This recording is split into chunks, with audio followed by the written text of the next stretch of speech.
Desde el año 2017, año en el que se pusieron en marcha los denominados proyectos I+D+I y los proyectos estratégicos I+D+I, hasta el año 2024, 2017-2024, se han aprobado 2.088 proyectos de innovación.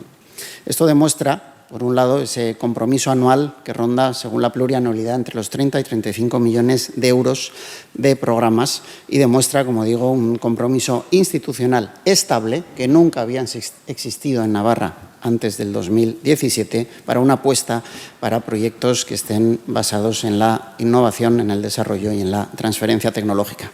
Laburbilduz, ezagutzan inbertitzea, etorkizunean inbertitzea dela erakusten ari du Nafarroak. Ziur gaude, sailaren ekintza Nafarroa lehiakorragoa, kohesionatuago bat eta gaurko eta etorkizuneko erronkei aurre egiteko prestatuago baten oinarriak eraikitzen ari garela.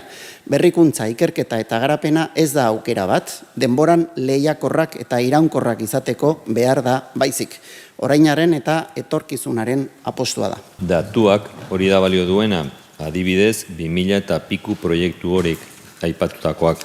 Eta horregatik zuk emandakoen balioa nabarmendu nahi dugu 2020, 4,7 milioi horiek Nafarroko berrikuntza sistemako eragileekin lankidetzan aritzeko, unibertsitateak, zentro teknologikoak, enpresa klusterrak eta startupak.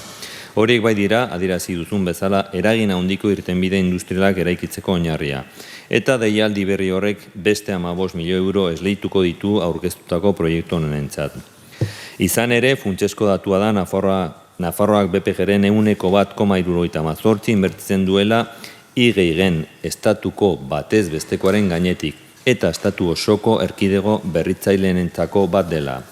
Garrantzitsua da arlo hauetan aipatutakoa, osasuna, elikadura, energia berriztagarriak edo transizio energetikoa, gorabidean dauden sektoreak, digitalizazioa, adimen artifiziala eta ekonomia zirkularra.